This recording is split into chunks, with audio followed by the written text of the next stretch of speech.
Good Saturday morning, everyone. You're listening to Red Zone Radio Sports here in WQBQ, the voice of Lake County, sponsored by Bill Bryant, Chrysler, Dodge, Jeep, and Ram. And we're here today, as usual, with Mr. Bob Wiltman. Hey, Greg, great to see you again after a week off. And told you the Mets would beat the Pirates, and they did. Well, it's only one game. That'll be more to go. That'll be $50, I think. We bet on that one. Right. So, but we have a special guest, and I have his card in front of me. But maybe you'd like to do the introduction. Go ahead. Okay. Our guest, and he is here just simply to talk some sports, is Mark DuShane, the president of DuShane Management, and he is an avid sports fan, Fruitland Parker. Right. And thrilled to have him, and I won't hold it against him, but he's a Detroit Tigers fan. Is that what I heard? That's what I heard. Well, okay. I can hear radio knobs being switched off all across the villages, and Leesburg, but that's okay. That's okay. I'm just teasing you, Mark. Of course, it's great to have you because, frankly, we like to get different perspectives because sometimes Greg and I go out on a limb big time. Yeah. So speak up so they can hear you. Well, thank you, Bob. It's a pleasure to be here. I am a lifelong Detroit Tiger fan. I love that. You can't beat that. So we will get the Tigers involved. Another franchise rich in history, and as you know, I love teams with history. Well, that is rich in history. Yes, absolutely. Anybody that used to wheel out, and I used Denny McClain and Mickey Lolich. You can't beat that. You know, Mickey Lolich might have weighed more than some teams that they played against, and he would still come out and win games. I give him credit. I love that. And Denny McClain, one of the all-time greats, and isn't it amazing? Nobody talks about him anymore. Probably the most dominant pitcher over 3 or 4 years. In the last 55, and 30-game winner. Nobody talks about Denny McClain. Just because I guess he had some insurance problems or he did some fraud stuff. Long story short, for 3 or 4 years there was nobody. That's very typical of Detroit, right, Mark? A lot of. I have no comment on that. I will say, though, that I do believe that Mickey Lolich still holds the record for left-handers in the American League for wins. I didn't know that. Well, there you go. That's the type of stuff that you weren't going to get from Greg and I. No. Greg and I don't even know, how we sometimes lose our way coming to the station. So, we don't get that, wrapped up in thought that much. But I'll tell you what, it's great to have Mark with us, and Mark will be chiming in, and of course you'll hear the dulcet tones of Greg and my hackneyed approach to things. But first thing I want to do, can I get a rant off my? You've. Then this is one that's going to be. We're going to be showed this over the next 2-3 weeks. Okay.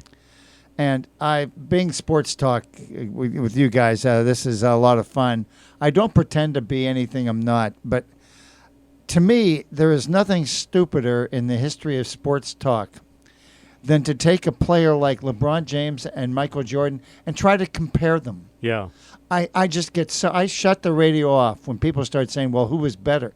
They played with different teammates. They played against different opponents. They played in different eras. Can't we just knock it off? I am so tired of hearing, oh, LeBron did this, Michael did this. I said, well, I guess that wipes out Jabbar and Bob. I mean, you watch film of Bob Cousy now, you'd laugh. He looks like me dribbling down the court with his little shorts on, but he was at one time, a 10-time All-Star at guard in the NBA. Can we please not have to worry about, but it happens in all the sports all the time. Well, and do you think he could have? How do you think that Peyton Manning would have done against the '73 Bears?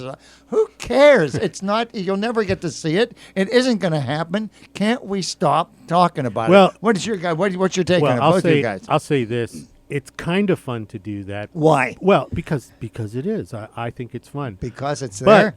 But having said that, I think they go way overboard on. But that's what one thing leads to another. Right. The minute you start to say, "Well, isn't this cute?" Then how do you think Jack Lambert would have done against Otto Graham? Well, how do you think he would have done? Who knows? I don't know. With all the guys that played against Otto Graham are about 98 now. Right. Probably not too good. But the point is, there's no way to know.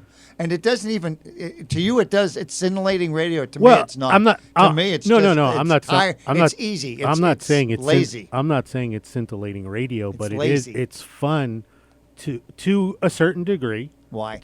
Because it's fun. I don't know why. Tell me the fun of it. Okay, is Michael Jordan as good as LeBron James? Make that fun. I think he's better than LeBron. I got this one. All right, Mark's in. This is what I wanted. I think it's in the nature of men in particular, and they want to know who the best is. Everybody wants to know, if you talk basketball, who are the best 5 players of all time. How would you know, though? Well, obviously it's preference. Well, that's my whole point. Statistics. To me, it's gilding the lily. It's easy. Okay, if somebody's going to have a different opinion. Sure. And I understand that it's the catch. Well, I would say that there's probably no right answer, but it's fun to do. I love. Don't you hate it when people start to try to find the right answer? And then it gets you said over the top. Yeah. I just find that over the top. By God, if LeBron wins this one, he's got 8 rings. As I thought, he had a different team. He played different people. Yeah. You can't make any comparison. Yeah. You can't do it. You But can't do it. Mark and I do this often. Is like, who would be your all-time baseball team? But that's fair. That's not the same thing at all. Okay. Because you can talk about, to me, the best baseball player of all time, Babe Ruth, not because of his statistics. He was the best pitcher in the league for 5 years, and he made more home runs than anybody while he was playing. That's. But he never faced Barry Bonds. That's not the issue. The issue is tell me, did Barry Bonds win 99 games and lose 44 on the mound? No. I don't think so. No. And I'm talking about baseball player. Right. I'm talking about the whole thing. Right. If you want to get into that, but to me, it's a tired. It's tired. Right, but it's subjective again because of course it is. Babe Ruth wasn't voted in first into the Hall of Fame. Oh, see, he's going to bring up his Detroit guy. Oh, what? You're talking about I didn't mention Ty Cobb. Ty Cobb. I guess he was a real nice guy. No, that's actually. I don't, and I have no comparison about Ty Cobb and Babe Ruth. I didn't realize, did Ty Cobb, did he win that many games when he was pitching? I totally missed it. No, I don't care who voted him where. I'm just talking as a viewer, as a watcher. I say, gee, a guy won 100 games pitching and hit 714 home runs.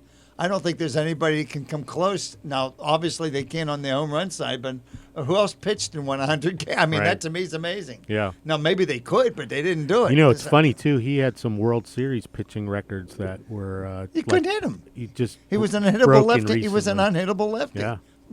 99 and 44. Right. That's ridiculous. Yeah. That's Whitey Ford stuff there and Koufax. Well, as a matter of fact, to this day, and I know this statistic, the left-hander with the all-time best winning percentage against the Yankees, Babe Ruth. Is that right? How about that? Interesting. Well, and you could.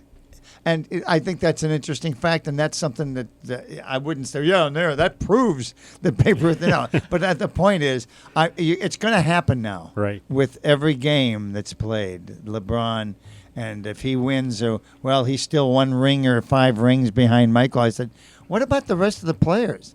Does that not matter? I know they don't I think count. he's the best player in the league. I really do.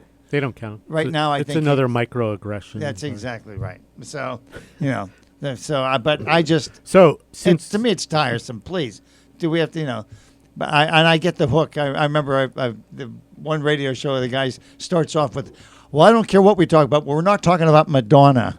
And then he got like 50 phone calls on Madonna. Why aren't we talking about Madonna? I mean, that's smart. I mean, right. That's how you bring in the audience. But I just find it tiresome. I find it cheap. Speaking of the NBA and LeBron James, it's a Golden State Warriors rematch with Cleveland. Yes. So I love it. My analysis of this series is yawn.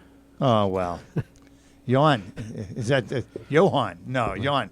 Well, I'll tell you what. Here's where I am. I'm not a big NBA fan. Right. And maybe you guys are. But I think, obviously, it's got the 2, quote-unquote, best teams in the league. Right. Looks like it.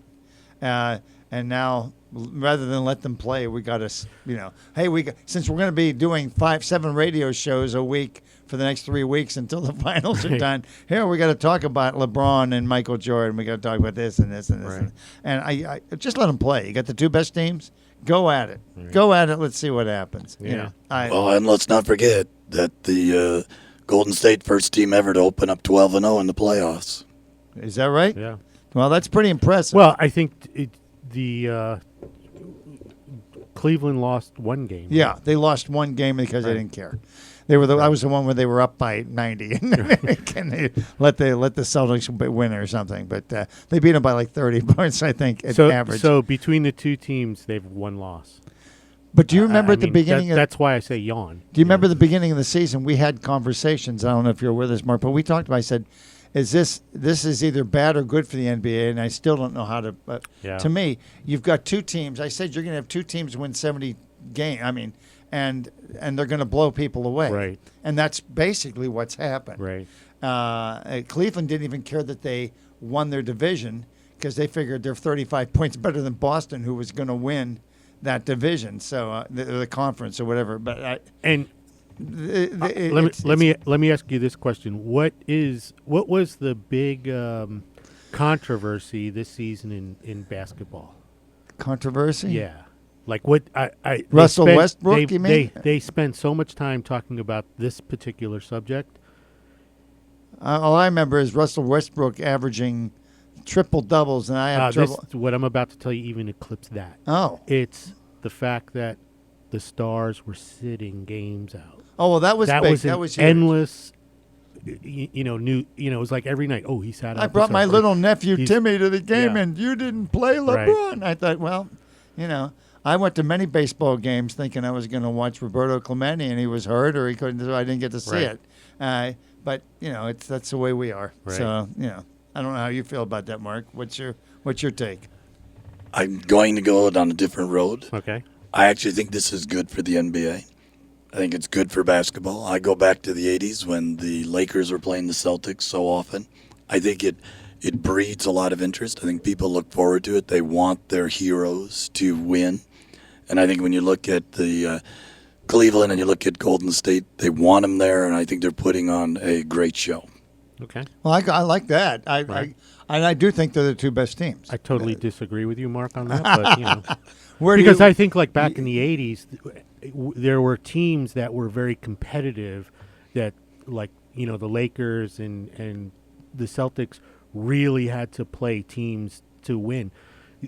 I didn't see a lot of 4-0s coming in, their playoffs. Well, there was too many great players. Yeah. I mean, look, if the Celtics came out of the East, they had to beat Dr. J and the 76ers. Right. And I thought, I'm surprised you didn't go. One of my favorite NBA teams all the time was I used to like the Pistons. Right. When they had Lane Beer's great.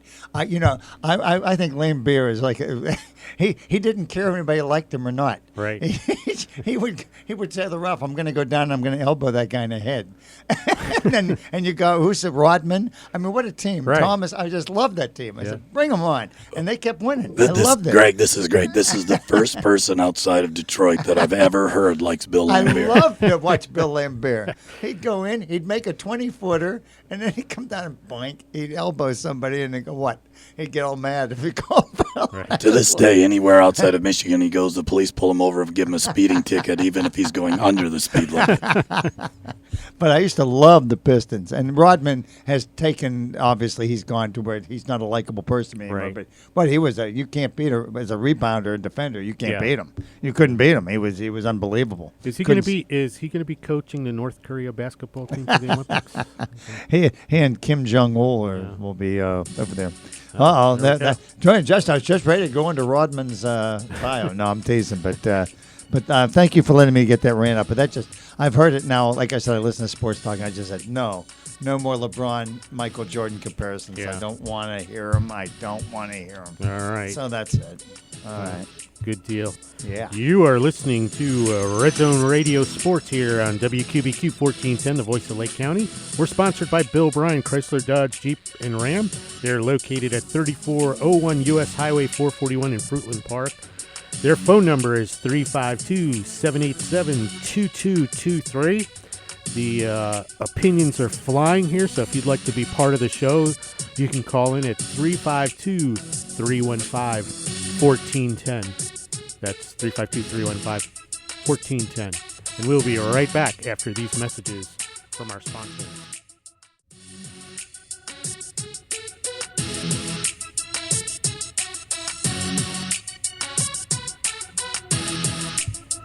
We are back with Red Zone Radio Sports here on WQBQ 1410, the voice of Lake County.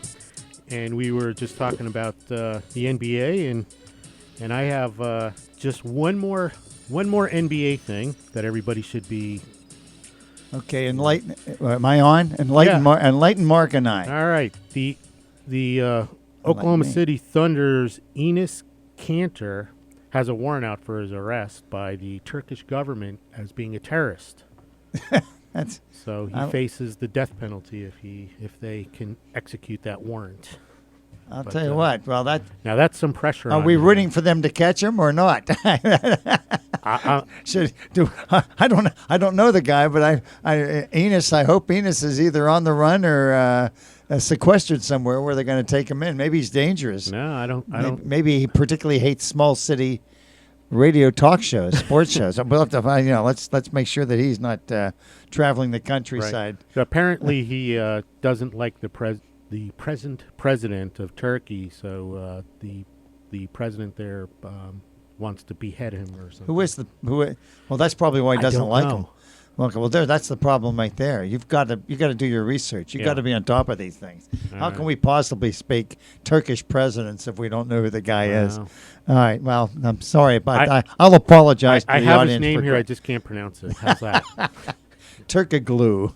I don't know what it is. Right. So, but right. I just figured that would put a nice bow on the NBA talk. Well, I'm going. Speaking of putting a bow on it, let's talk about let's talk about the baseball. We usually save baseball, but we got some baseball minds here, and I think they're starting very, very, very, very slowly starting to separate the good teams from the bad teams in National League and the American League.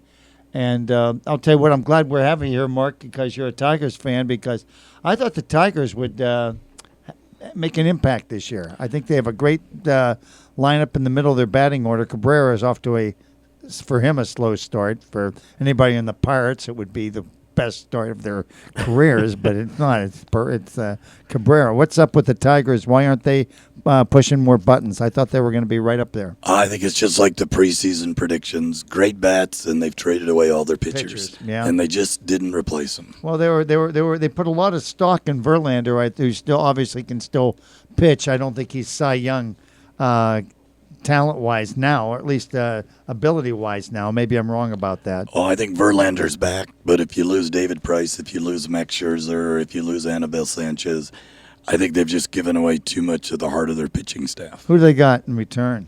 I haven't paid attention. Who they got? Just enough players to be one game under 500. The Tigers, as I'm looking, and I'm scouring, they must have been on the coast, because I'm not seeing their score from last night. That game was postponed. Oh, okay. Well, White Sox. Yeah, you're right. It rained a little bit, I think. But that's a team I always like to watch, because the middle of their lineup scores runs in huge bunches. And all they got to do is, and is Osma still coaching them? He is. Yeah. All right. Well, I thought that they were going to make a move on him. And he may be the best manager in baseball, but they went from being up there to doing a slide. But I think what Mark just hit on, I think, says it all. You can't lose Scherzer, and you can't lose. I mean, that's 20. That's a lot of wins. David Price, Scherzer, and Sanchez. That's 50-some wins you're losing over three guys. That's a lot of wins. Well, plus they didn't take my advice of 2 years ago, where I wanted to trade Scherzer, Verlander, and anybody else that LA wanted for Mike Trout. That would have been nice. There's a lineup for you. Right. But I'll tell you what, they still got a lot of time. They're not. Actually, I know you're right on their record, but good grief, they're only 4 back. So they're one, and they haven't. And I'm sorry, but Minnesota's. Yeah, that's no. That Sano guy, I'm going to strangle him. That guy is the most feckless third baseman I've ever seen in my life. He doesn't care. You hit a ground ball to him. He goes, maybe I'll get this one, maybe I won't. And then they're still starting him in the Twins, but they're winning. So as long as that lasts, but when they start to collapse, and they will, mark my word, then you'll see Cleveland and Detroit battle it out, which I think is going to happen. But let's talk about okay, you're a Mets fan. Everybody's so far back. Right. The Nationals. Yeah. So what, you're just playing for the wild card? I don't even think the Mets will make a wild card. You don't think so? Nah, they're not even close. They're Well, they're like 10 games out in the wild card. Or Well, you get spot. Syndergaard and DeGrom and what's his name, Harvey back pitching. That's pretty. Well, Harvey is back. Well, I mean, but he's not doing that bad. He's won doing like terrible. He's won 4 games. That's not bad. Wow. Good grief, you're rough on him. Yeah, but I am. I'm just thinking. Talking about trading, they should have traded him to Boston when they had the chance. Well, they Boston still- was hot for him, and the Mets wouldn't trade him. Boston's still looking for pitchers, Right. so they go crazy. Because Mark is in the financial business. Yeah. Aren't you supposed to sell high and buy low? Buy low, sell high. That might work in investments, but perhaps not in pro sports. Well, Thank you. When Matt Harvey was touted to be a future Hall of Famer, We always like that when a guy's 21. Right. He's a future Hall of Famer. and Boston was hot for him and ready to trade all kinds of prospects and stuff for him, and the Mets were like, no. Now, if they could go back in time, if they only had their DeLorean, they would make that trade in a second. So, But wow, silence in the room. There. no, I think you've said it all. I've soured on Harvey, and actually, You really? Yeah. What a surprise. but I don't often make correct predictions, but I predicted this because he's just, first of all, he was a spoiled brat, and secondly, he could only pitch 5 innings. I mean, look, you know what ruined his career? When he pitched 8 innings in the World Series. Blame Terry Collins. How you can pitch a guy no more than 7 innings every game Right. of the season, then you get into the World Series and you decide, okay, we're going to. 7. I think it was like 6. Well, that's what I mean. But just because he wanted to go back out there, I Right. said Right. that's the dumbest thing I've ever heard in my Yeah. life. Who doesn't want to go back out there, whether you got your stuff or not? Right. But the fact is, I'm surprised Terry Collins has held his position. Although Yeah, they- he's on the hot seat, if you will. well, Yeah. anybody. Well, it's that's- like who are you going to get? You know what Terry Collins is? He's Sandy Alderson, who's the general manager. He's his boy. Well, then he's smart. He played it smart. He's going to be fine. He's not gonna hire a Lou Piniella. He's not, and I'm not, he's not gonna hire a guy with a big ego and who outshines Sandy Alderson. And that's the problem with the Mets nowadays is the fact that you're never going to get a good manager on the Mets as long as Sandy Alderson's the general manager.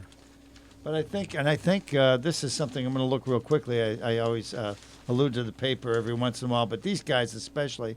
Here's my question: who do you think's got the best record in baseball? The best stinking record. Well, the Cubs. No, No. it's either the Nationals or Houston. No, it's the Colorado Rockies. Actually, there are a couple games, but they're 14 games over 500. The Colorado Rockies. I defy you to name one of their starting pitchers. Yeah, but look at this. The Diamondbacks are just 1 game behind them. Well, and they See, that's why I say the Mets have no shot because you have in the West you have Arizona and the Dodgers, who are way ahead of the Mets in any kind of, Then you have to go Atlanta. I mean, there's so many teams ahead of the Mets for any kind of wild. Now I know we've only played 45 games, but You're right. I'm holding out no hope for the well, Mets. the excitement this year. I'm looking at you're right, Mark. The Nationals are going to run away with that division. It looks like, and the Cubs are going to, I think, in another 30 games, run away with their division. Yeah, they were like third place like last week, and now all of a sudden they're in first. Well, they're in first place, Yeah. but they're playing against Milwaukee and Wow. Cincinnati and Pittsburgh, and St. Louis, frankly, doesn't have any bats either. So they're going to try. They always seem to, hang around. I don't know how they do it, but Right. but the big race is going to be the Yankees and the Red Sox, and Toronto looks like they've. You're talking about the way of the Tigers. Right. Toronto looks like Right. they shot themselves. They got no pitchers, Right. and they got a bunch of. How they can pay Jose Bautista $18 million a year to bat When 200 to get 35 home runs. Yeah, no, it's just I don't get it. Yeah. I don't get it. But that's Right. fans like to see home runs. I do. know that for a fact. They do. Hit 40 home runs and bat 220. See what it did for Adam Dunn. He's one of our all-time great players. Right. He'll get some Hall of Fame votes because he hit sure. 400 some homers. Right. But He'll be off the ballot in the second year. So. please tell me that he shouldn't be on the ballot the first year. Well, pretty much everybody gets a shot the first year. But, I mean, it's a big list. So Well, if you don't get 2%, then you're off for good. So, But like I said, let's talk about the Yankees because first of all, they're the judges' chambers. the historic team in terms. I've always been enamored of the Yankees. I think that they're traditionally what's cool about baseball, and except for the Billy Martin years where they got a little silly, Right. they've always been a pretty classy organization with classy stars. Yeah. And so I'm glad to see them back. I could not see CC Sabathia reinventing himself, and maybe he hasn't, but he's pitched awful well He so has. far. That's amazing to Yeah. me. Put your hat on sideways, and now he's throwing more submarine. It looks like, and I give him credit, but I just didn't see their pitching staff being as consistent. And Tanaka had a great game last night. They He did. lost, but he pitched 13 strikeouts. Yeah, can no you walks. believe they couldn't hit the Oakland A's? No, that happens. That's why they play the game. Herman I know. Edwards, you understand. I That's know. why they play the game. But no, isn't that amazing? Yeah. Pitch a game like that and you lose. But I will. That will be the race to watch in my estimation. I'll really like to see the Red Sox. As the Red Sox have a lot of bats in that lineup, but and they have some very inconsistent pitching, and I don't want to say this to sound like a snot, but Rick Porcello won the Cy Young last year, and he deserved it. It was like 22-4 or something. Right. I'm not sure he's that good a pitcher. He looks like a 15-12, 15-13 pitcher to me. Yeah. I think he was able to put the ball where he wanted to last year. But I'll tell you what, he's going to get lit up a little bit. He's still a good pitcher. Don't get me wrong. Right. He's just not, they need Price back healthy and pitching well. Right. And I don't know if they're going to get that. But they're running out some ragtag starters, but pitching starters. But they still have some bats. Everybody that comes up. That Mookie Betts is the real deal. My guy I live with watches the Red Sox all the time, and so I'm watching him.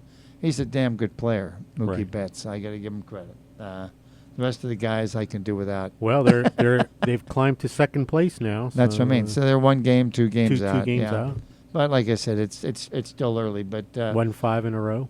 But as we used in our baseball analysis to somehow segue into another rant of mine, but this is one we've had before, and I still get really mad because it happened to the Mets. It's happened to about 4 teams so far this year. Right. Your ace, your big guy that you bring in the 9th inning, goes into a slump.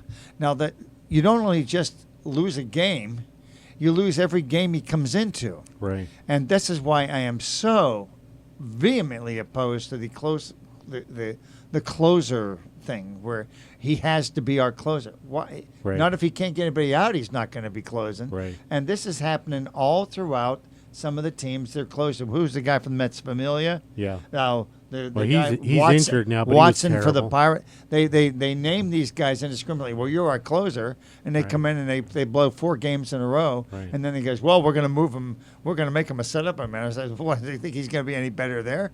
The fact of the matter is, you just lost 4 games you should have won because you had to put your labeled closer in while he wasn't pitching very well. Yeah. That's my rant on that. And then I the want to guy, hear what you guys say. and then when you designate the 8th inning guy as the 8th inning guy, and your closer loses it, the 8th inning guy who usually gets the 3 outs, when you put him as your closer, then he can't do it because he's got in his mind he's the 8th inning Well, guy. that's in your mind too. The fact of the matter is, this whole thing about you can't pitch. If I'm the closer, I can't come in the 8th inning. Right. I can't No, get you an can't. out or 2 in the 8th and pitch the 9th. I can't.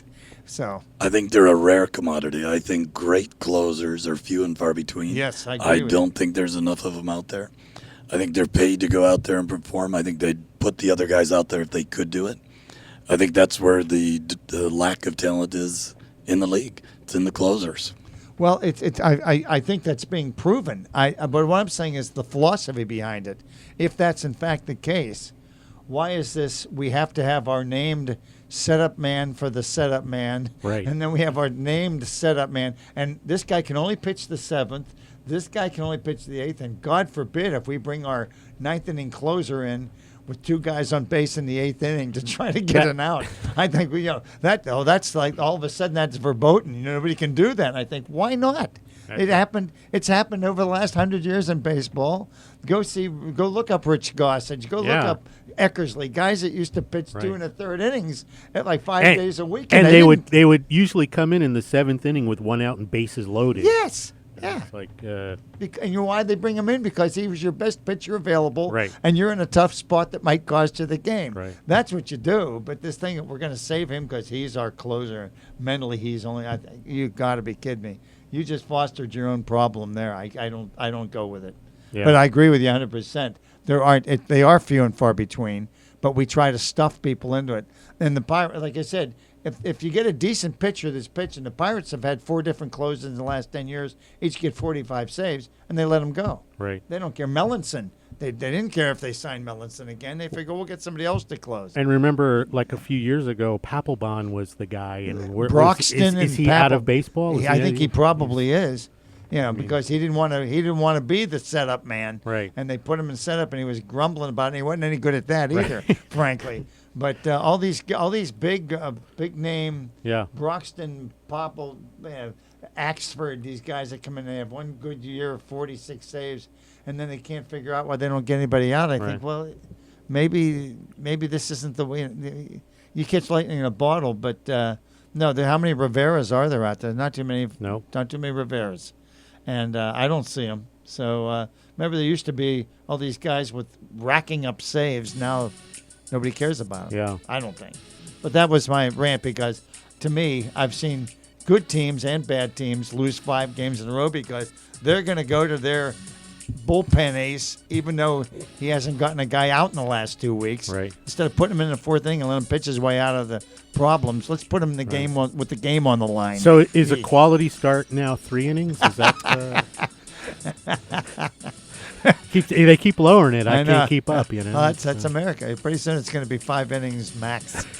Max. All right, you are listening to Red Zone Radio Sports here on WQBQ 1410, the voice of Lake County. We're sponsored by Bill Bryan, Chrysler, Dodge, Jeep, and Ram.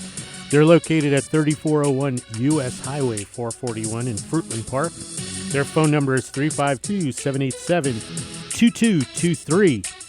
And if you want to be part of the show, you can call in at 352-315-1410. And we will be... We are back with Red Zone Radio Sports here on WQBQ 1410, the voice of Lake County, on this beautiful Saturday morning, 78 degrees out there. A beautiful day to be listening to sports on the radio. And it's a beautiful day to go on to another topic of discussion near and dear to my heart, and hopefully your hearts as well. But that I just witnessed another 20-minute, where they decided that they were going to go to instant replay and check out a play at home plate. Right. And here, are you with me on this? 1 minute. I am. 1 minute. Here's the film. Get the 4 umpires. Look at it. 3 of the 4 guy thinks he's out. He's out. 3 thinks he's safe. He's safe. And then go back to the ball game. Right. Do we have to? Well, there's another angle. You didn't get the one where the guy was sitting up in the crow's nest over by the pizza place over there. He's got a different angle. We got to look at that too. And if you really slow it down, we slowed it down, but you can slow it down even more. And by this time, you could have a rock concert, and then get back to the ball game. Right. I just find it totally asinine. I can't think of another word. I understand Major League Baseball is negotiating a contract with the NSA to use a couple of their satellites to watch. Yeah, we're not bouncing. We got to get more stations. You got to get more satellite. We'll have to see the Australia tracking station chime in. We didn't get the feed from Cape Town. That's right. I don't know, Mark. You being a fan, what's your take on all the What's your take on all of this instant replay? If it's helpful to the game, I like it. Really? Let's go on your take that it takes too much time. All right. I'm reminded of the George Brett where he had pine tar on his bat. And those refs, I bet they were out there for 8 or 9 minutes. So the question is, will it help the game, and does it remove bias? Well, that's interesting. To me, it's it sounds so great when somebody says we just want to get the call right. Yeah. But eventually, you got to realize anytime you've got somebody thinking that it's safe and somebody thinking it's out, you're always going to have people think that. And if it's obvious, you got to do it. But when does it stop? Are they going to start doing it on 3-2 pitches? Yeah. Guy throws a 3-2 pitch on the corner. Now do we have to stand there and wait and wait and wait? And while they put that little box on the screen now, where they put the little dots. And I think it's if there's errors, there's errors. Baseball players make them. Yeah. Umpires make them play ball. Yeah. If that guy would have caught that grounder, maybe we would have won the game. Well, he Right. didn't catch it. You don't see anybody getting all worried about. Let's do it right. There's no right to it. He missed it. Well- Here was the ball. He missed it. Here's the call. He missed it. Boom. But that's me. I want to get it right Again, too. I'm going to have to disagree with Mark. But I love that. Usually it's me, Mark. Usually it's me. Because one thing, bringing up the pine tar incident, that was pure theatrics. That wasn't like watching the umpires for 9 minutes standing around, headphones and looking into, a video monitor and waiting for word from, From New the York. White House, and what the final play was going to be. I mean, that pine tar incident was so much fun to watch. And I think they've actually wrecked baseball by taking a lot of that. Bob, I love this. I've got a New Yorker telling me there was theatrics involved against the Kansas City team. Kansas City. Right. But no, his point, and the point you're going to make, I'm right with you on this. I do enjoy. I miss managers coming Right. out to argue calls. Yeah. That to me is baseball. I love it. See Earl Weaver turn his hat on Right. and getting a guy's face. I said that's great. Taking the bases and throwing. But now you don't see that. Now they drop a hanky or they toss a little dart out and Right. say, I contest that call. Right. And I think, oh, that's great. That's great. Yeah, let's see Lou Piniella. I'm going to see Lou Piniella with his little, handkerchief throwing it out there. I think I can just see that. Now it's going to come up is you're going to have like attorneys come out. Yeah, here's my legal representation on this matter. That's just what we need. But it's coming. But like I said, I'm just saying, when you get to the point where you want to take all of the human error out of the game, you're going to get looking at 3-2 pitches. We got to, hey, that thing was that was a strike, and let's get the manager. All right, but here's the question: at what point is the technology helpful, and where should the line be drawn? Well, that's a great question. That's a question for America. Well, I'm serious. Technology doesn't have to be used. Just because you have it or it's or you think it could be helpful doesn't mean you have to use it. Well, look at a ball down the line, and I've got a sensor there, and it immediately lights up whether it's fair or foul. Right. Is it helpful or is it not helpful? What if the sensor is malfunctioning? Yeah, and that's my whole I'm sure point, I'm sure the technology is probably pretty easy to implement, but know, when you look at like a ball that curves around like third base and lands in foul territory. But your points are really well taken. But I'm talking about where it's going to ascend to. It's going to ascend to, here's a 3-2 pitch with the game on the line. Right. And umpire's going to call it ball 4 or strike 3. And they're going to say, wait a minute. And now you're going to have to get your technology. And then you're going to have to get your squares. And I think, I don't want to watch why? that. I don't want to see that. Yeah, but what about, I go back to my comment about bias. So let's say that I have a guy behind the plate that just detests the pitcher on the mound. Right. Okay. And it's close, I'm sure and he keeps calling them balls. It can happen. I guess. I remember, and I remember an incident with an umpire who didn't like the pitcher, and can't remember the exact circumstances of it, but he winds up and throws a fastball, and the catcher missed the ball. Accidentally, just happened to miss it. Yeah. Hit him right in the face. And they you're wearing a mask, but it still hurts. It's like, You give your teeth. But I've seen that even with batters where the batter just gives the umpire such a hard time, and you see the guy like rolls the ball to home plate, and it's called a strike because the batter. I actually like that. I like that sort of stuff. To me, that's kind of. I'm not playing the devil's advocate, but I enjoy that part of the game. Yeah, I like. I do too. To argue the calls, Right. But I don't see why it has to go to the technology. I guess is it under the guise of are we getting it right? Yeah. Can we prove that we're getting it right, or are we getting it right more it's often? another Getting liberal- it right more often. It's Okay. another liberal conspiracy. Okay, of here comes another- everything being fair. Greg Malinzuk with another political directive to all of you out there. It No, must you're be right. fair. Yeah, I know. Everybody's got to get a trophy. Everybody, we can't make a mistake. The worst one of all time we talked about was that guy where there's a perfect game. Yeah. Now Right. that's a travesty. See, because in the NFL, if one of the referees or they all have different names, I guess, but if he misses something, they all politely gather around and work it out. I don't understand why umpires can't do that. They just never do that.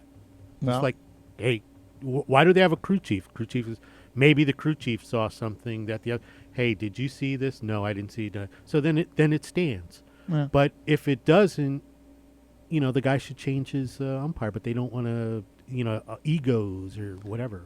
Well, like I said, it's all. I don't want to see the rules. I don't want the game bastardized. Bastardized. Sorry about the phrase. Use I don't, that word twice. Yeah, I don't want to get. I don't want to get to the point where.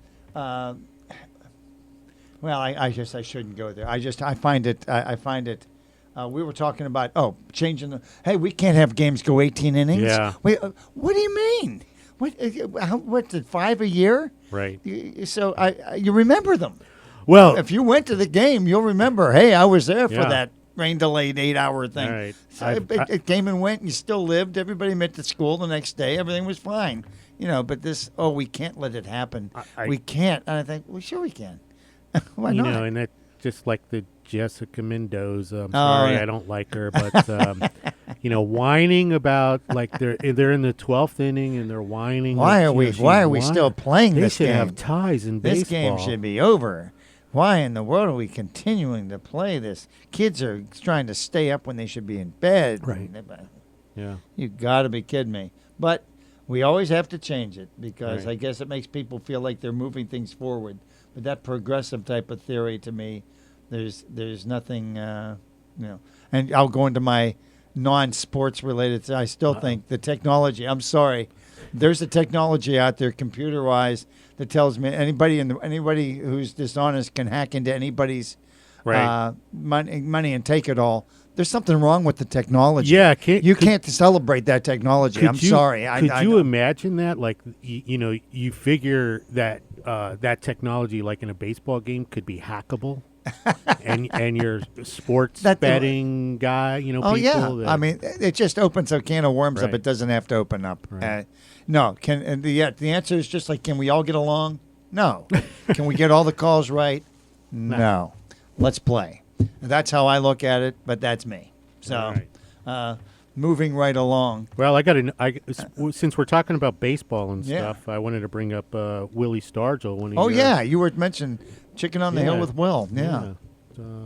What were you saying Well, that he's getting taken to the cleaners or is it No, state? his widow is selling off all his memorabilia. So I guess she's having some financial problems. No, it doesn't say anything like that. Oh, but just- she's selling it off, and she I guess it's being all auctioned off, and her Willie Stargell's first wife and kids from his first wife are all upset because I guess they think they should just have gotten it, but he left it to her. Well, then So the way the world runs, you got nothing to say. right. I mean, and she has a good point. She's like, I'd rather have it in the hands of fans who liked him than sitting in the basement collecting dust. Sure. So. Well, I agree. Like I said, that's an interesting. So is the media making a brouhaha out of this? I haven't even heard about it till you told me okay. this morning. All right. Shows you what I know. And I don't think it's anything relative to the horrid uniforms they wore in the late 70s in Pittsburgh. They were as bad as it gets. Remember that? Yeah. Bert Blyleven with that little like soup can hat and the yellow Yeah. thing with. Oh, they were the worst. Yeah, I'm glad. The throwback. You can just see when they have their throwback games, the players are just embarrassed. Right. Embarrassed to come out and play with some of the outfits. So they were the all-time worst. There's no question about it. But So maybe some of that memorabilia isn't worth all that much. Right. well, that one. Can you imagine that? I got Willie's uniform from the '79. Nah, I don't want it. Hey, well, you Looks being stupid. you being a Pittsburgh fan, Yeah. and I don't want to age you or anything, but did you ever go to Forbes Field? Absolutely. Because they were talking about Willie Stargell. He hit 475 home runs in his career, and he hit 310 of them at Three River Stadium. Uh-huh. And Roberto Clemente said that, and now they've said that this is a really high figure, but he said he hit 400 warning track shots at Forbes Field. He's a Forbes Field was by far the hardest home run to hit right. in the baseball. It was 400. Forbes Field was so far into center field, they would put the batting cage. You know the batting cage you used? Yeah. That's where it was. Guys would hit fly balls over the center fielder's head, and they run up and hit the batting cage. I mean, that's a 457-foot Yeah. home run. Dick Stewart, I think, he's the only guy to ever hit the ball over the center field fence. But I just thought it was absolute. That whole park was so goofy.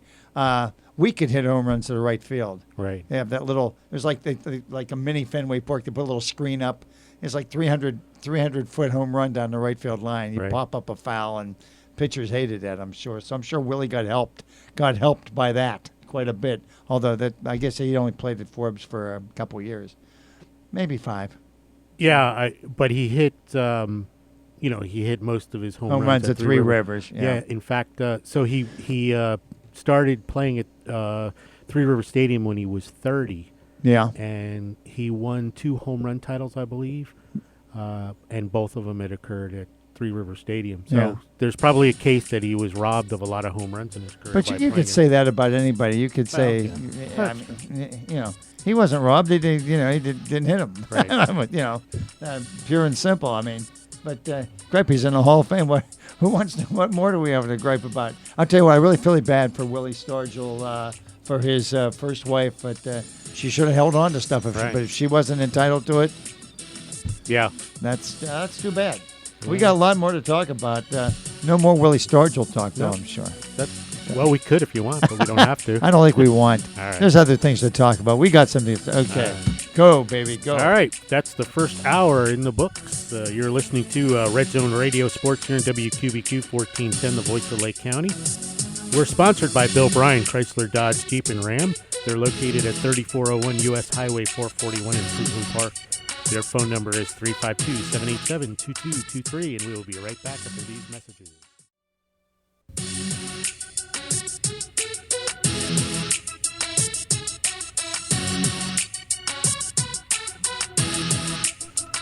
We are back with Red Zone Radio Sports here in WQBQ 1410, the voice of Lake County, with Hour 2.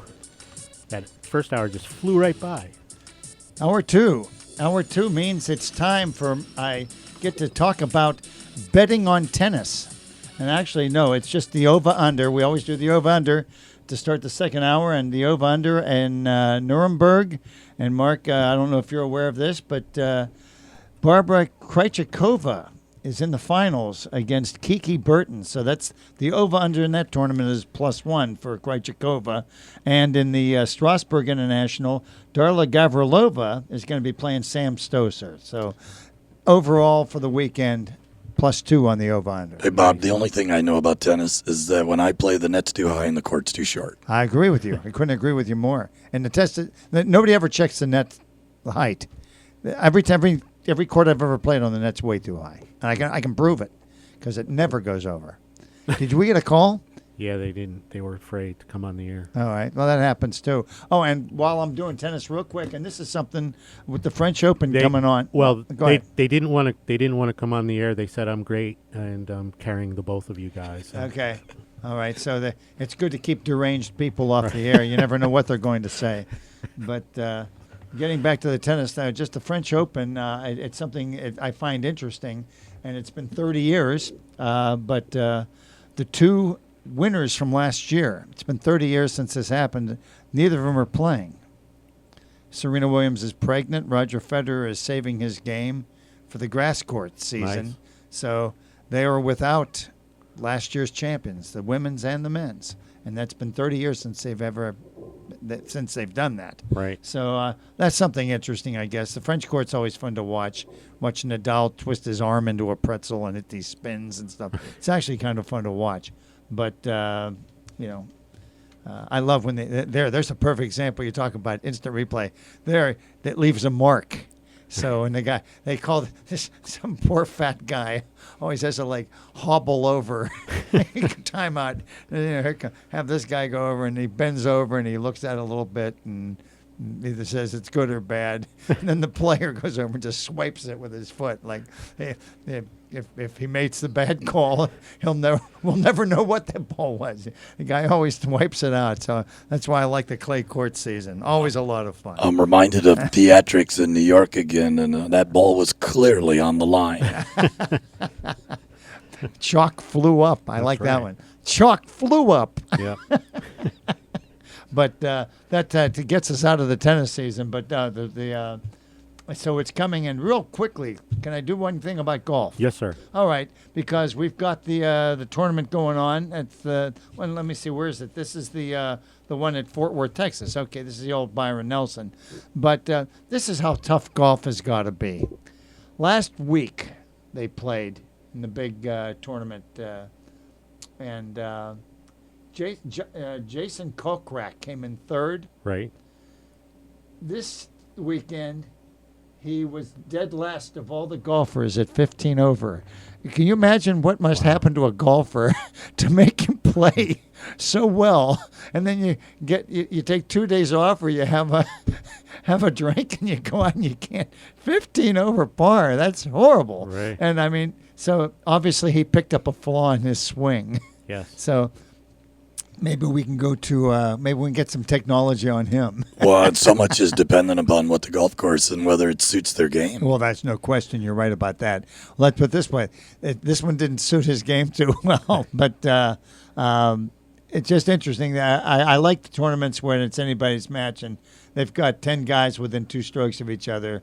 If you're a Sergio Garcia fan, Webb Simpson, Kevin, I always like golfers so desperately looking for big star names to replace Tiger, and I don't know who you would consider. Rory's hurt. Yeah, he and, pulled out of the so Memorial. all of the big stars now are people don't know. Jonas Blixt, good luck. Derek Farthauer, Kevin Tway, Jordan Spieth is 4 back. So, and Greg, going back to the beginning of the program, in that who's the best of all time? Yeah. This being the Ben Hogan. Of course, he is in the top 5 of all time, right? Right. Is he? I don't know. Yeah, that's another thing. Yeah, who would have played? Who do you think would have won if Bobby Jones would have played against Billy Horschel? That's always a good question. I'll never, Right. I don't care. Bobby Plus, Jones. You play the golf course. Bobby Jones probably beat everybody, but that's why I always liked when they used to make a big deal about you're going to play a woman. You're playing the course. You're not playing. If you're playing somebody else, it's whoever does best against the course. Right. Well, then I've got one of my favorite rants, which just coming off of baseball. I love rants. Which stayed with wooden bats. And the golf equipment industry was able to twist the game and move away from wooden head and clubs. Now we can't compare Ben Hogan, for example, against Jordan Spieth. Can't be done. Cannot be done, the technology. And it probably will go back. Eventually, the technology is going to get to the point where the courses are going to be too short. I mean, Yeah. the balls are flying farther. The technology on the swings and the equipment, the different type of shafts. Although, speaking of Bobby Jones, I have a videotape of him hitting a 2-wood off the ground. A 2-wood. And knocking out the lens of a camera from 250 yards. There you go. Wow. Now, that's good. Now, obviously, that wasn't the camera that was taking the picture of Bobby Jones, or else is it come right at the camera? It was an elevated camera, and he was aiming for it. And the first one missed slight left, the second one missed slight right, and the third one hit it right in the middle. from 250 yards off the ground. Well, what I know about Bobby Jones is nobody's got a better amateur record, and nobody probably ever will. Too much money. He qualified for a British amateur, shooting a 66 on those course conditions with nothing but 3s and 4s on his scorecard. That's why he's legendary. It's, nobody wants to talk about him because you can't say, well, you look at all these championships he won, because he basically was an amateur champion. Right. He won a couple of the big ones, but I love that. Speaking of, and you did open a can of worms there, Mark, because that's one of the sports now where we have to compare. Let's compare them all time. Let's see. Can Arnold Palmer? Let's have Arnold Palmer play a simulated match against Henri Ouimet or whatever the guy. I mean, you can't do it. I just love it. But now they're going to try to make a 5th or 6th major. Now what they want that TPC to be the 5th major. Yeah. So that way now you can really amass some major. And I think. But it is fun when you can compare it, because there's only one real litmus test. Championships. The golf course. Championships. You're right. Yeah, championships are championships. You're right. Well, and we talked about this. I agree with that. On the other show, playing from the tips, where if they do the TPC and they make that a major, then you have to do it retroactively to day one, which would give what's his name, the guy who already leads everybody in majors. Oh, you're talking about Jack Nicklaus. Yeah, Jack Nicklaus. Wins like 3 or 4 more. Does he have 3 more? Yeah. Okay, well, you got to do it. Yeah. You can't just start it today. You can't start it and go, today okay, and now say it's a major. No, you can't do that. But I bet that's what they'll do, though. But even without including him, he has his 18 majors. Yeah. But what everybody forgets, 19 second-place finishes. Well, he was to me What a incredible. loser. Yeah, he's a loser. You can't, he lost more than he won. I knew it. I knew there was a problem I knew there was something about that guy I didn't like. Yeah. Plus, he genuinely seemed to be decent.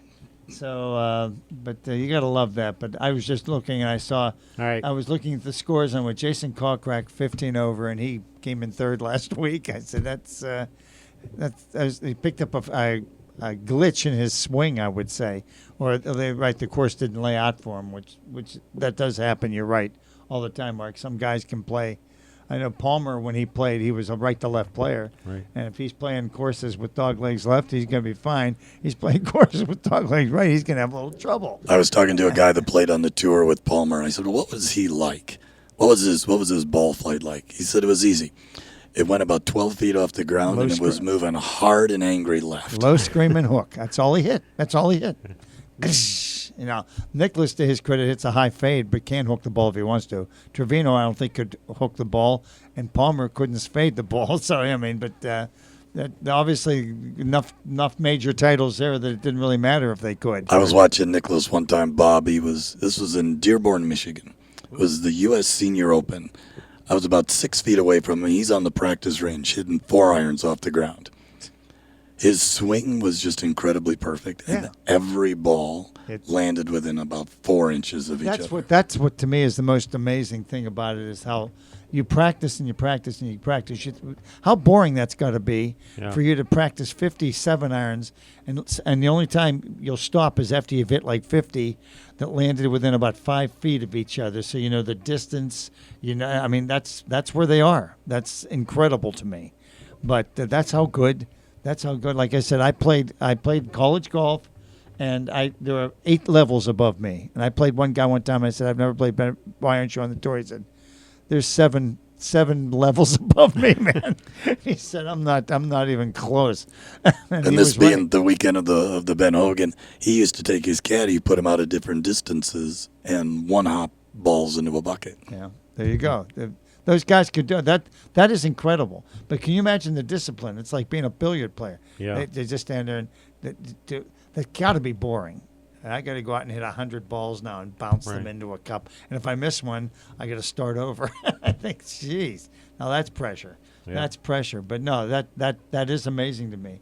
So, but some of these guys. What do you think about while we're on golf? The young Korean guy that won the tournament 2 or 3 weeks ago, the TPC. I can't think of his name off the top of my head. 21 years old. He looked like he didn't even. He was. I know he wasn't oblivious to the pressure, but he could have cared. I mean, he just.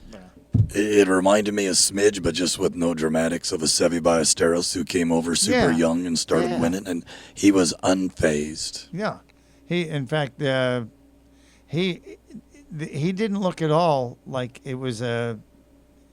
It was just, I guess it's the fruits of your labor from practicing, but I kept waiting for him to miss a bad shot, and he kept hitting better shots and better shots and better shots.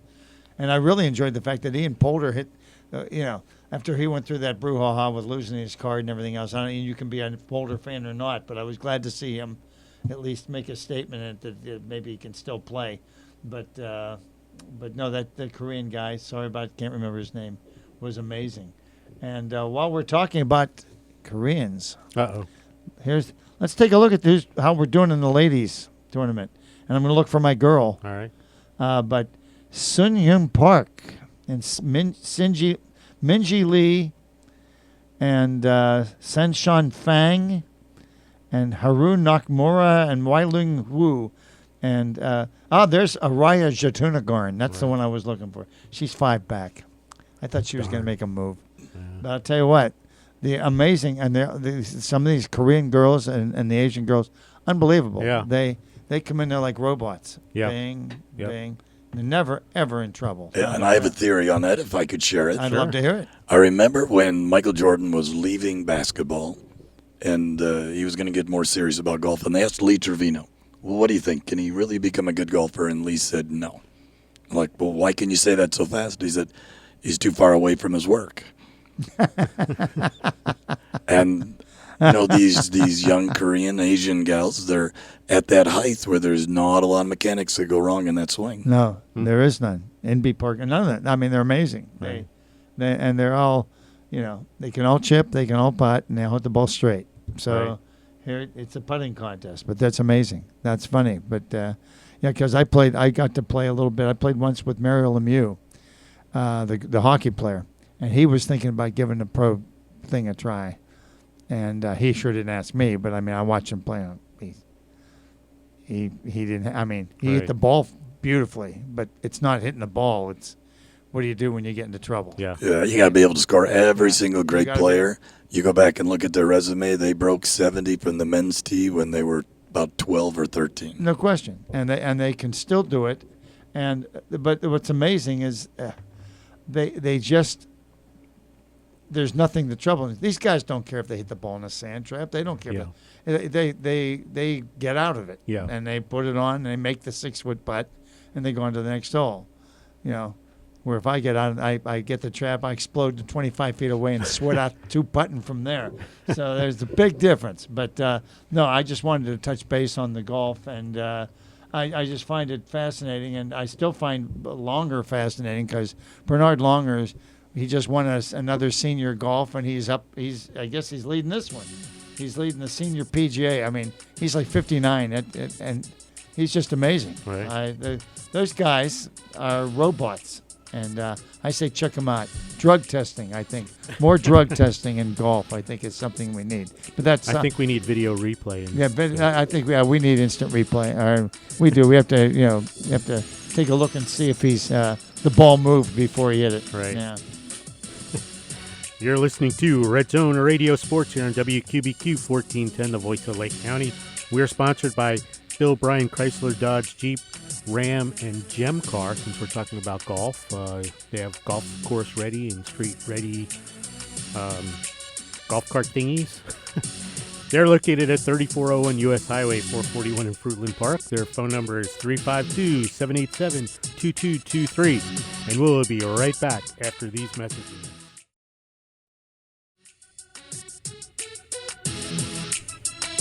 And we are back by the Red Zone Radio Sports here in WQBQ 1410, the voice of Lake County.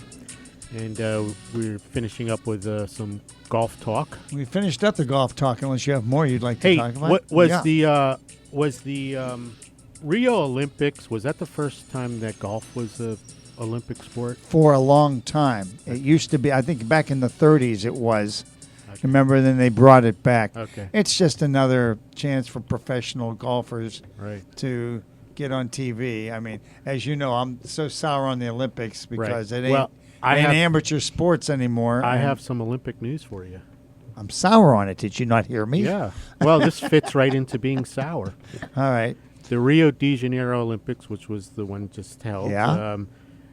the medals that were awarded are apparently falling apart, much like the Olympic venue. Which, if you've seen any of the pictures, what was that, like 6 months ago Yeah. or whatever, last year? I don't It know. was last year. Yeah. So, but their medals are falling apart. So I just wanted to bring that up, and Well, you're silent. well, I'm upset for a couple reasons. First of all, Oh. that really has nothing to do with the Olympics. No, I'm teasing.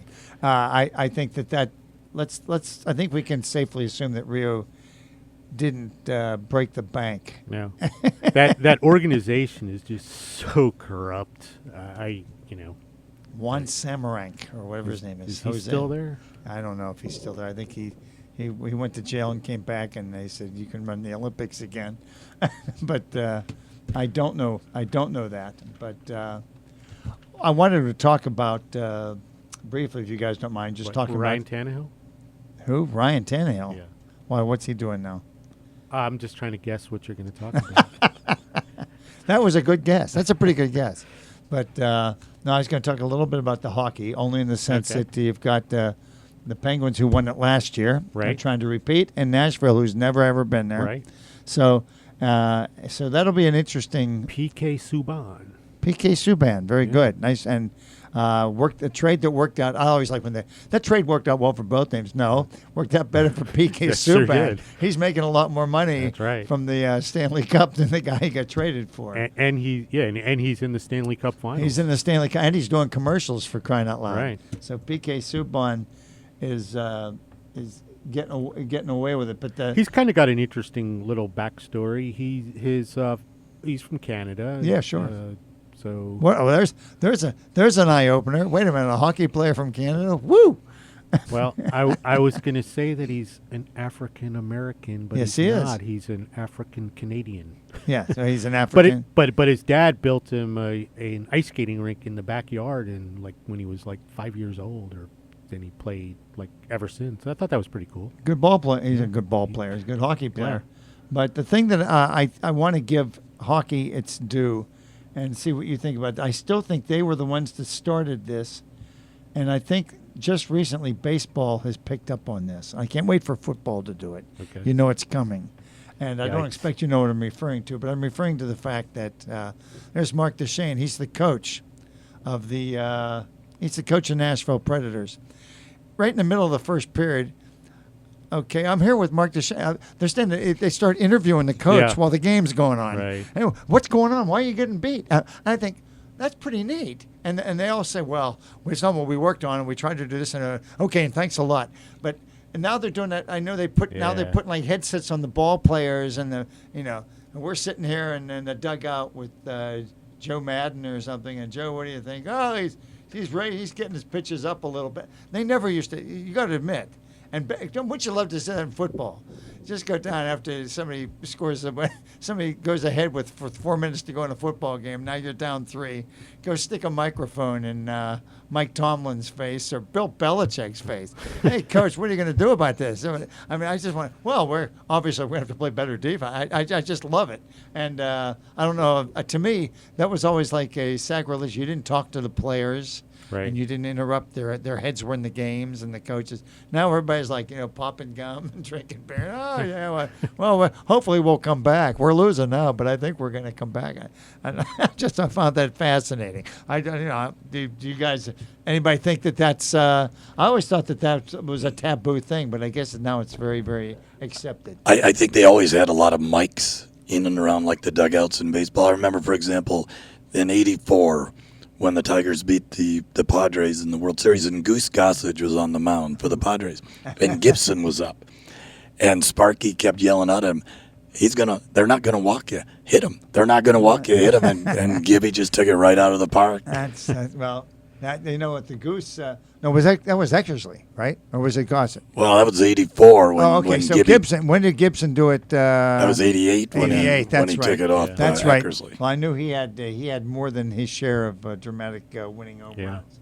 But that's right. Eckersley and Gossett, two pretty good guys to light up. You got to admit. But no, I see. I guess that's right. I guess, but for a World Series, I guess I could say. But now it's like every game we're down with, with Joe Madden.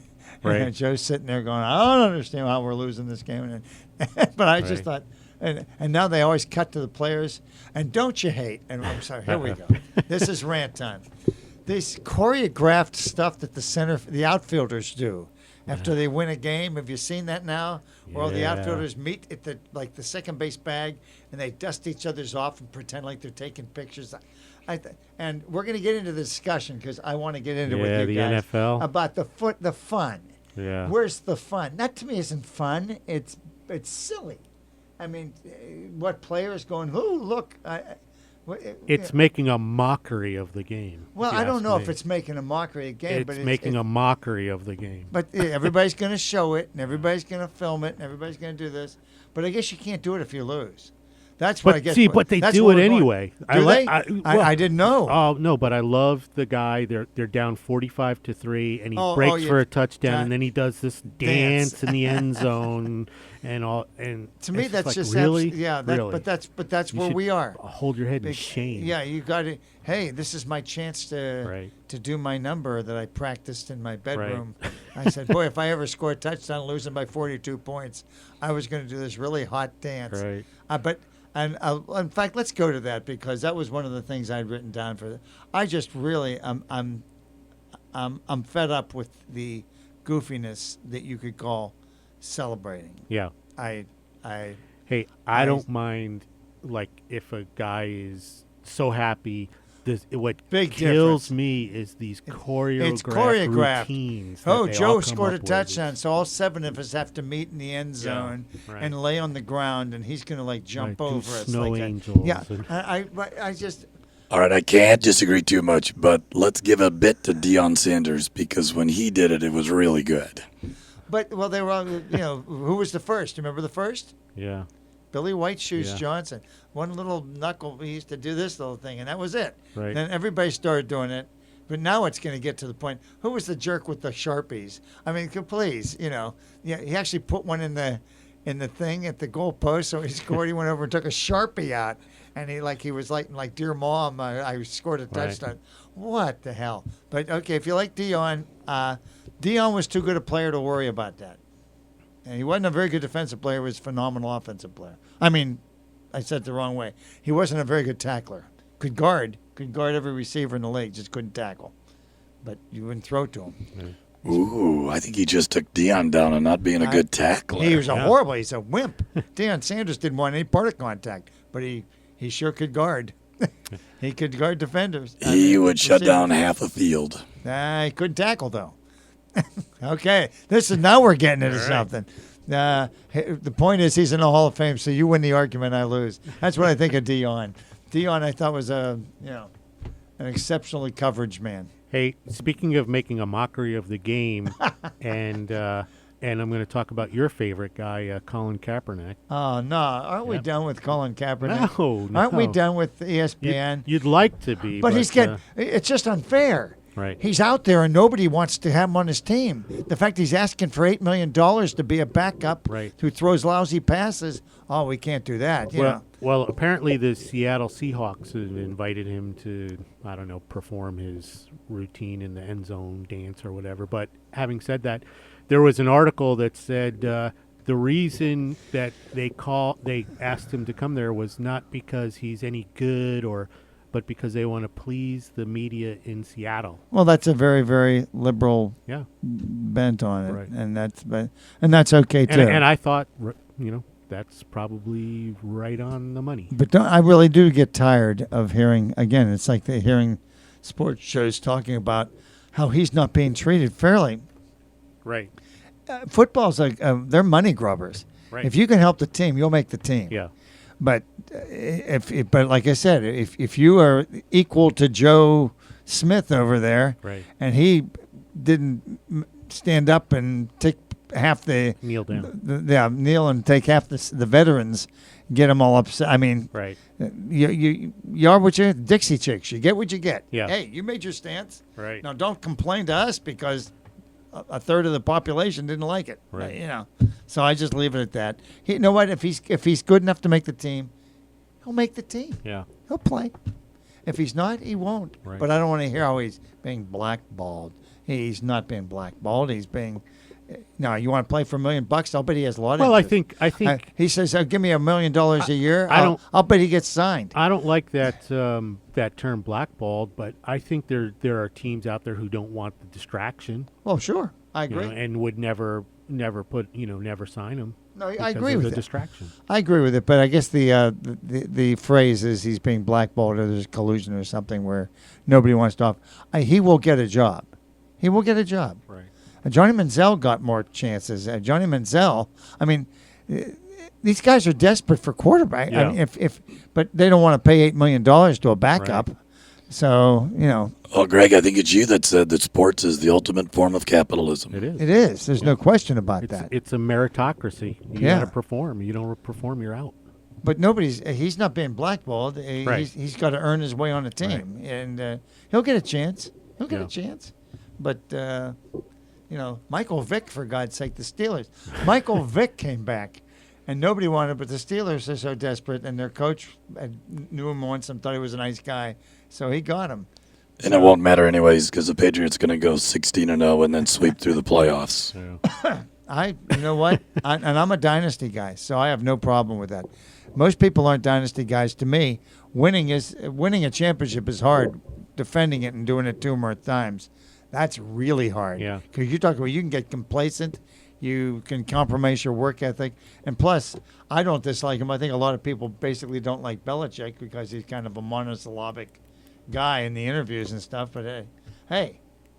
And then what Brady's girlfriend or wife said, well, he's hiding concussions. Right. I'm sure somebody went, come here for a second. First of all, where's your medical degree? And secondly, Yeah. don't ixnay on the concussions. Yeah. You don't want to do that. But Hey, since we're touching on football a bit, Yeah, I love it. I did mention Ryan Tannehill. The reason I brought him up was because why? he had an ACL tear, and he opted not this past season. He I didn't opted know not to have an operation, Yeah. and they treated it with stem cells therapy, whatever, and supposedly he's 100%. But now he's got a horn coming out the side of his head, right? I guess. So we'll see. So he's ready to go. He's just going ready to to go. Don't tackle him; he might gore you. Right. No, you know what? I'm glad that those guys. Can you imagine being an athlete and busting your butt for 5, Right. 6 years, and then you're tearing it? I mean, all of a sudden you're from idolized to nobody cares about Right. you anymore, and that's how it goes. I mean, that's just amazing. But I think Tannehill's not a. I don't think he's great, but I think he's a decent quarterback. He's a serviceable quarterback. Serviceable is a very good word. He's serviceable. With a good team around him, they'll be okay. Yeah. Talk about going out on a limb. Right. And with a bad team, he's not going to be any good anyhow. So what difference does it That's make? right. So, Right. But no, thanks for the segue into football. All right. It's So we like- can segue out. let's get out of football. In fact, I'm trying to think. Do we have any other football things going on? Oh, I think somebody got one of the college guys in Florida got picked up for pot possession.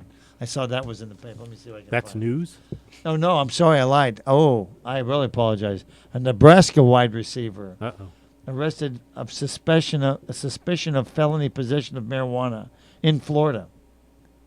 He had 21.4 grams of marijuana and drug paraphernalia after a routine traffic stop. So, boy, I never saw that coming. No. Not especially with Stanley Morgan. Who thought Stanley? I think he might be the son of. There wasn't a Stanley Morgan that played for the. He might have been for the Patriots back in the mid '80s, right? There was a kick returner and a wide receiver. If you say so. All right. Well, I'm just saying. I'm trying to get everybody. I'm trying to diss on people. All Trying to right. get Mark to get upset about. So you're a Patriots fan? Well, Tom Brady did play for the University of Michigan. And what people don't realize, all they remember is that he didn't get drafted to the 6th round. But if you go back and look at his record there, I don't think he lost more than 5 games in those 2 years he started, won both of his bowl games, became known as the comeback kid. And those of us that lived in Michigan at the time were always upset because the Lions were roughly 30 miles away, and in their infinite genius chose not to draft him at all in the first 5 rounds prior to the Patriots. No, who was it? Was it Drew Henson, the other quarterback? No, it was Drew Henson. It was Drew Henson. Okay, but and did he decide to go baseball? He did. He wanted to be the third baseman for the Yankees. And he did okay. I mean, for a year or two, right? I think he made the pros, didn't he? Yeah, he found his way onto the field, which is saying something. That is saying something, because I'm always amazed. I would think the money grab on football would be much better than baseball, but I think baseball, your longevity, obviously. But boy, there's just so much competition, so many. Remember, I saw Drew Henson play in high school, and it was fun. He was bringing the field down team down the field just before halftime, and the passes were so hot that everybody kept dropping them. They were just bullets. Yeah. You know what? I still go for him. If you can throw balls, the guy's got to learn to catch them. Right. But he wasn't Tom Brady. No, he wasn't. Obviously not. And so I have, like I said, I don't dislike Brady. I root for Brady. I think Brady's good for the sport. I think this past Super Bowl was that rekindled. If that didn't make you enjoy football, that game would have. Well, and there's a rumor out now with the people they've added, they actually could break the scoring record this year. Yeah. How cool is that? Yeah. And something I wanted to, we still have I guess we're gonna skip over our last break probably. I don't know. Who knows? But I wanted to talk to you about Dearborn, Michigan, because I used to go to Dearborn, Michigan. And are you from Dearborn? Actually, I was born north of that, but I'm familiar with Dearborn. Okay. Right. Just wanted to get. I went through Dearborn about a year ago. It's changed a little bit. A little bit different than when Henry Ford was there. Yeah, a little bit different. So I just was curious if that was something you'd noticed when you were there, because the signage is tough to read. And I'll leave it at that.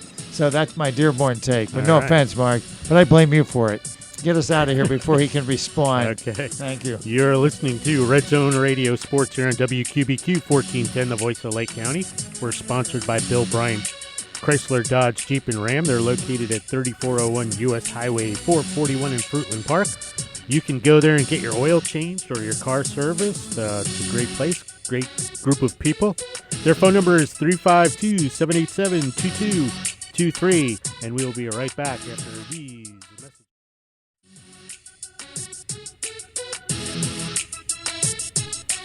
And we are back with the final segment of Red Zone Radio Sports here on WQBQ 1410. And of course, just a note, hour 3 and 4 will be devoted to soccer and the WNBA. So. And the Tour de France. Right. Yeah, that's all right. That's okay. Right. So stay tuned for hour 3 and 4, and you'll get, what we think of Froome's up. He has, can Froome repeat? Can he repeat? Right. I don't think so. I don't think he can repeat this year.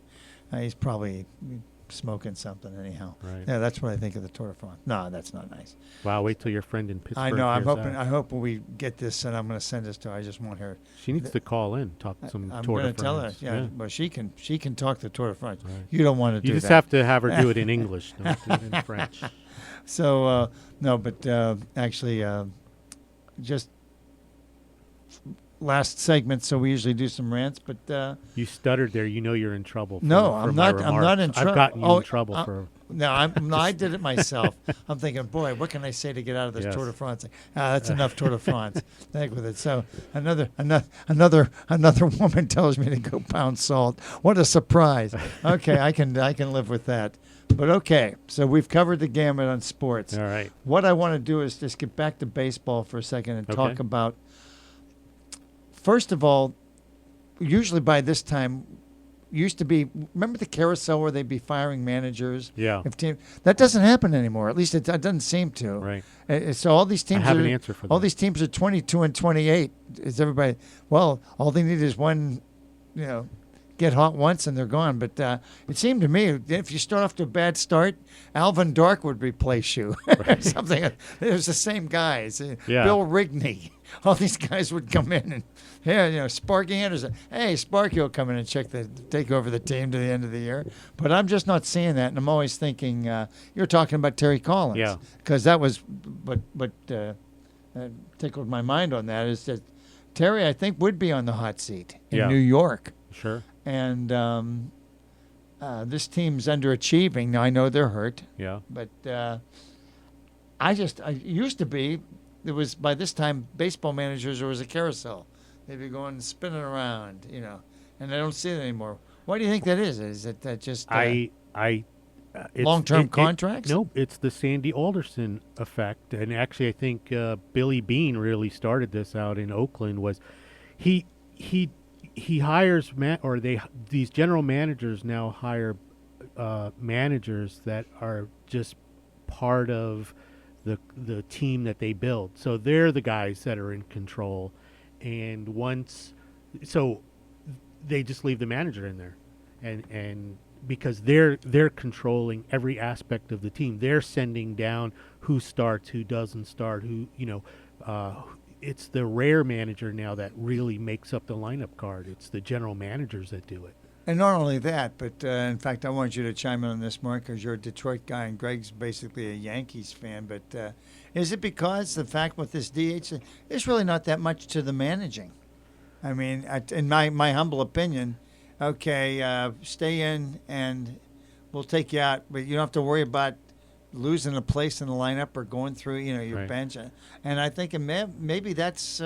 I think, Bob, it's even more simple than that. What's that? There's no skinny, crabby guy like Billy Martin standing out there with his arms crossed and picking up dirt and throwing it at the umpires. I like that. There's just no color anymore. Yeah. Well, that's what I mean. And we're going to lose it if we keep going to instant replay. We got to start letting guys come out and kick dirt on the umpires. And last week, Joe Girardi had a meltdown, an epic meltdown that was great.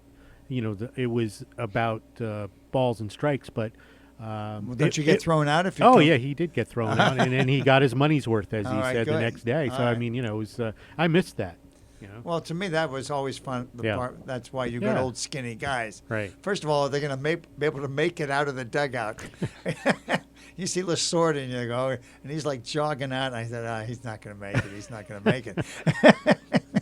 But no, that's an interesting point. But getting back to that is, I just love managers coming out and stating their piece. And Weaver was great and even Leland, because they would come out and they'd be sedate and their head would start to bob.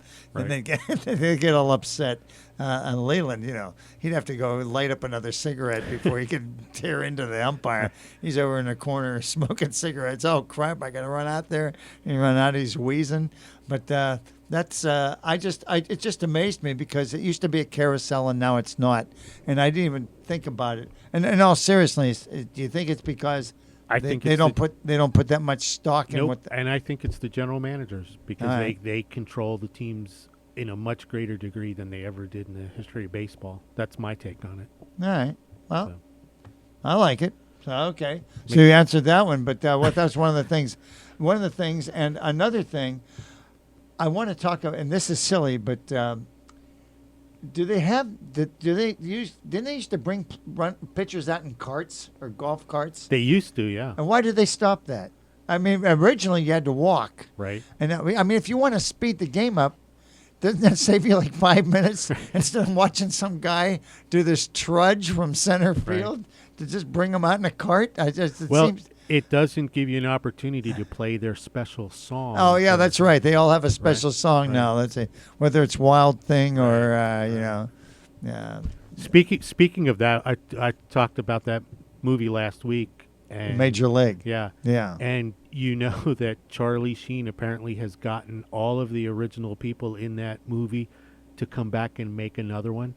I mean, I don't know what it would be, but 50, 60-year-old guys. Wow. I mean, the actor who played the manager died of old age. Yeah. And so it's like what possible movie could they make out of that with 50 and 60-year-old? Well, he just wants to make some money out of it. Well, I know his. I'm just talking about what could the story be? What could it be? Maybe like a softball thing? I don't know what they could do.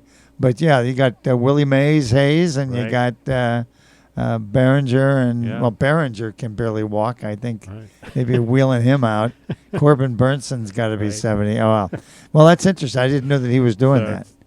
But I have no idea what the story could be. But that's that I understand. That's a classic money grab opening there, because people would go see all those old people in another sports movie of some sort. So I'd like it. Yeah. But now Cleveland's a decent. Remember, they were lovable losers when they made that movie. Now they're maybe now they're all Tampa Bay players or San Diego. yeah, that's right. They're all AAA now. They got to go down to Dubuque and play down there, Quad Cities or whatever. I like that. But tell you what, while we've got a Detroit guy here, I'm going to take advantage of the opportunity to explore. Now, when did you leave Detroit? 7 years ago. 7 years ago. Okay. You go back? Yes. Okay.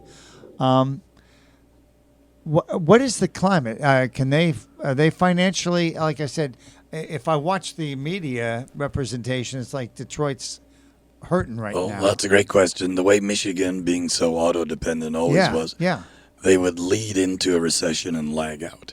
All right. And when I was up there last August, they were on fire. Is that right? Roads were jammed. People were working everywhere. Activity, business, it was on full speed. Well, that's good to hear, because I always hear that they were running ads now about you move to Detroit, you're going to love it. They're actually running ads in Pittsburgh promoting the city of Detroit. Yeah. And I thought, well. As a matter of fact, now you look where the Red Wings used to play, which was Joe Louis Arena, which was right on the Detroit River. Yeah. They're going to be teaming up with the Pistons, and they're going to be moving right across the street from Comerica Park, which is where the Tigers play, and which is right next to Ford Field where the Lions play. So, and they're going to share that arena. So they're making a financial recovery. Yep, and then they're going to take the spot where Joe Louis was, and that's going to probably be a new high-rise building. And out of all of those teams located in that central area, how many wins do you think they'll accumulate? Oh, boy! Where do you go with that? What a snotty question. I mean, obviously, you've got a New Yorker again that would do that. Only that was a snake in the grass one. I like that one. I have to admit, I liked it though. It was cheap, but it was. All those that did grow up in and around Michigan do believe that sometime before they die, the Lions will at least go to the Super Bowl. Well. All I remember with the Lions had so many great players over the years that I just, like I said, I'm still a huge Barry Sanders. I was just telling Mark, by the way, off mic, that Wayne Walker, one of the really excellent linebackers in the history of the NFL. I can't compare him with Dick Butkus, but the fact is he was a different player. But he was a hell of a player for the Lions. He just passed away. And people forget that the Lions did win a lot just some time ago. In the mid-'50s, that was the team. Last championship was in '57. They just didn't call it the Super Bowl. Yeah. So it was way different than the Cubs or the Red Sox in terms of how far it's been. Right. Well, like I said, I think the Lions have been the longest suffering pro team right now. I think that so I root for them, and I wanted to tell you I think that the Red Wings really held. They were the glue in that city for a long time. Yeah, that was great team. That was an unbelievable team. Does anybody realize how hard it is for a hockey to have 25 consecutive playoff seasons? Oh, it's amazing. That's 10 years more than anybody has a right to expect. Right. No, and that's not knocking Detroit, but what a fantastic franchise. So I want them to turn around and get back. So a great franchise, and Mike Gillich did a massive amount for the city between his ownership of the Red Wings and what he did with the Tigers. Put a lot of money in, and really brought a lot of pride back to the city and to those franchises. And I'm going to segue one more time on you, but I wanted to bring this up. One of my all-time favorite baseball players. Biggest ears I've ever seen on a man. Do you know what I'm talking about? He used to pitch for the Tigers in the mid-'60s. He had ears out to here. His name was Don Mossy. He was a left-handed pitcher. And I've never seen. I used to collect baseball cards, but his cards scared me. I thought there was like he had some. It was like an ugly picture. He looked like Dumbo, but he was a pretty good lefty pitcher for the Tigers. But this is back when this is pre-Bill Freehand, and we're going way back. We're going way back in the Tigers on this. But I just wondered, you're too young a man. You're too young a man to. No, I remember the vaguely the '68 team and the big comeback against the Cardinals. Okay. Even with Gibson being on the mound for them. Yeah. And then they just kept moving it forward with Al Kaline and a lot of great players. So they had Northrup back then? Was They had Northrup and Cash? K-Line. Stanley. Yeah, that's right. Freehand, Lolich. And who was the relief, the pinch hitter? Gates Brown.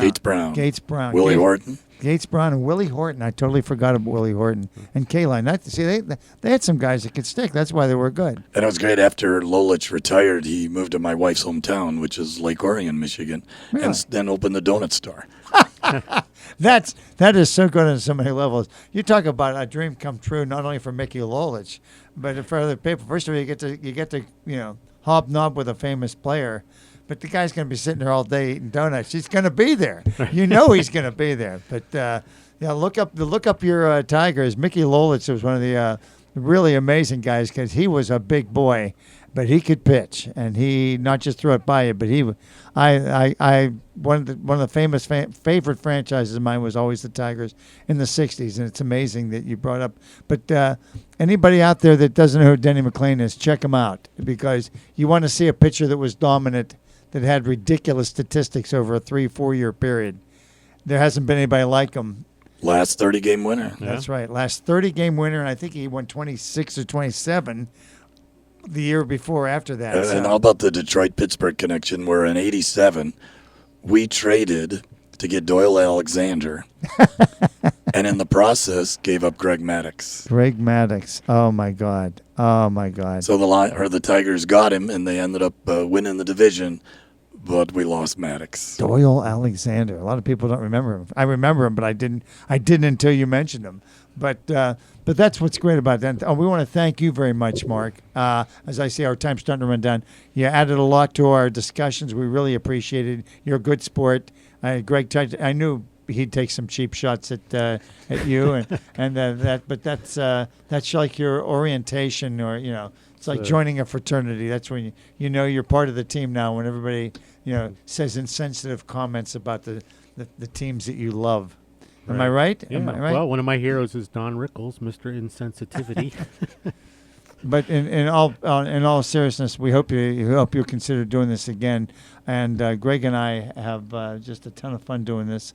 And we'll get out on the callers. We need some callers next. Yeah. Mark said he won't come back unless somebody calls. So right off the bat, we got to get some callers in here because we want to keep Mark back. Well, it was a great pleasure. I'm just trying to still figure out who's better, LeBron or Jordan. That's what we wanted to start it out with, and I think that I think better than all of them was World Be Free, and look him up. He could shoot from 40 feet, whether they were winning or losing by 20. Remember Lloyd Free from the Philadelphia 76ers? Yeah. He was pre-Iverson, I think. He would chuck balls. He'd go half court on you.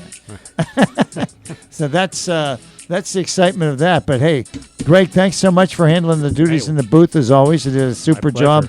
Mark, thanks so much again. It was great having you. And feel free to come by anytime. We'd love to have you come in and add some more to our conversation because Greg and I can get a little dry after a while.